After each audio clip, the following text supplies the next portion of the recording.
Welcome to VOSA with Ambassador Ata Shahid. Have you ever wondered why Pakistan, a country with a population of over 220 million people and abundant resources, struggles economically?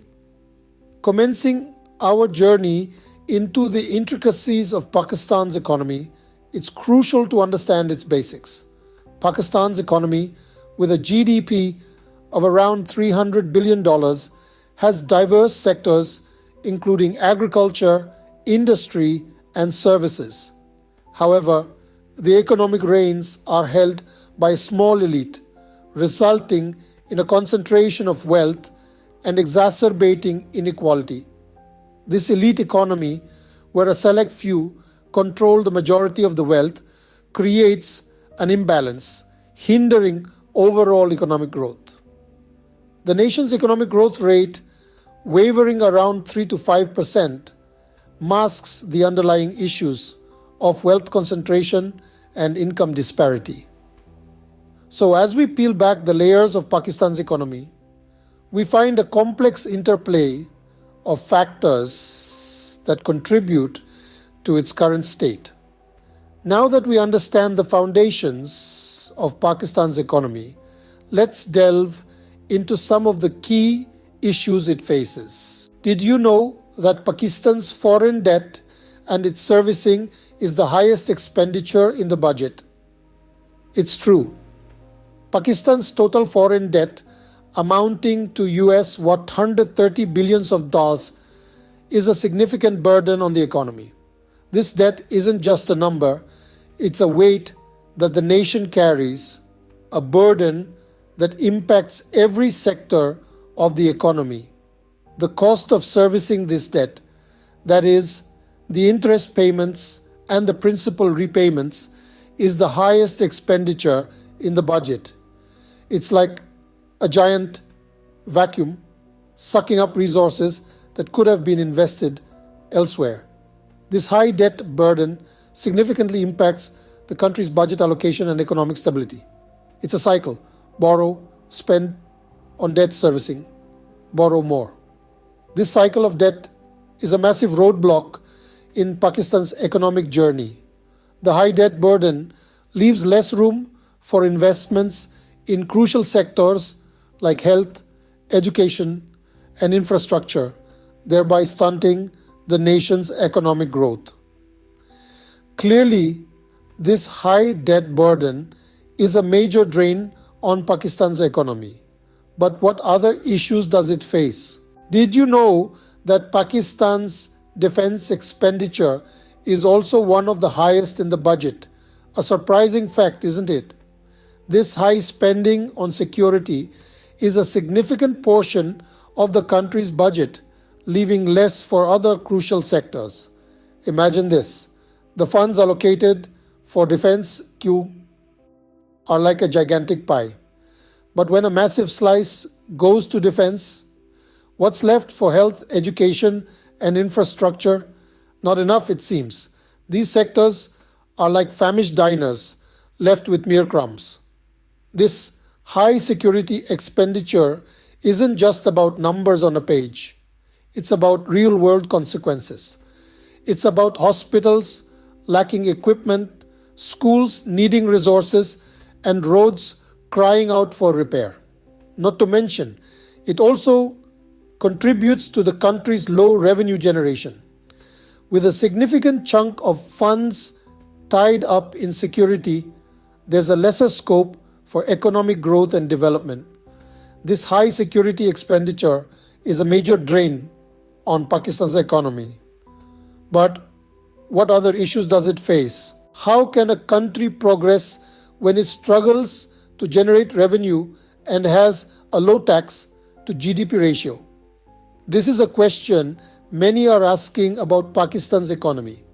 The country has been grappling with low revenue generation, a key component in funding public services, infrastructure development, and social programs.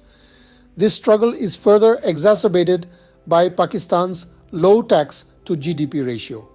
When we talk about a low tax to GDP ratio, we are highlighting the gap between the potential and actual tax collection. In Pakistan's case, this gap is significant and it's hindering the country's economic growth and development. It's like trying to fill a bucket with a large hole in it. The water, or in this case, the revenue, just keeps leaking out. These revenue and tax issues are certainly challenging, but they're not the only problems.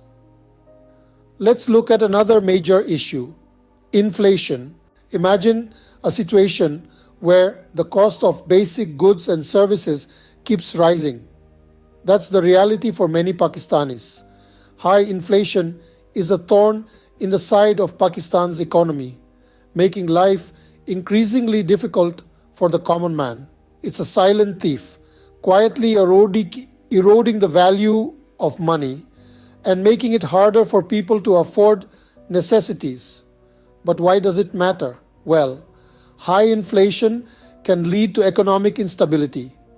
It creates uncertainty, discouraging both domestic and foreign investment. This, in turn, can slow down economic growth, making the situation even more challenging. Moreover, it can create a vicious cycle. High inflation can lead to increased costs of production, which can result in higher prices, further fueling inflation.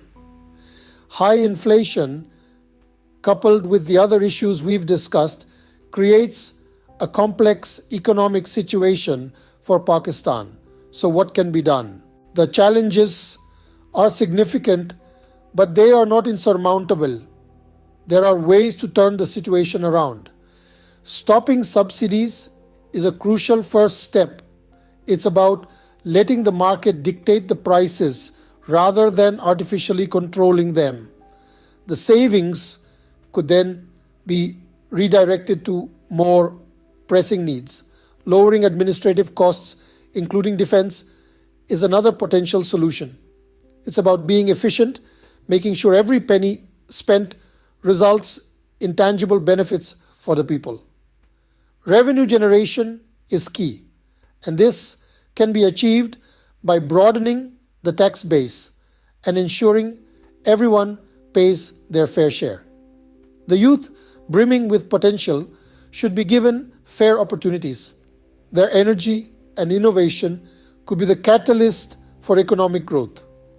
And let's not forget the role of agricultural industries. By increasing exports in this sector, we can take advantage of Pakistan's fertile lands and rich agricultural heritage. While the road ahead is challenging, with the right policies and decisions, Pakistan can create a more equitable and prosperous economy for all its citizens. But for this, we have to change our priorities. We want a welfare state or a security state. We have to choose now. Please subscribe to VOSA with Ambassador Ata Shahid to know more about coming budget and much more. Thank you.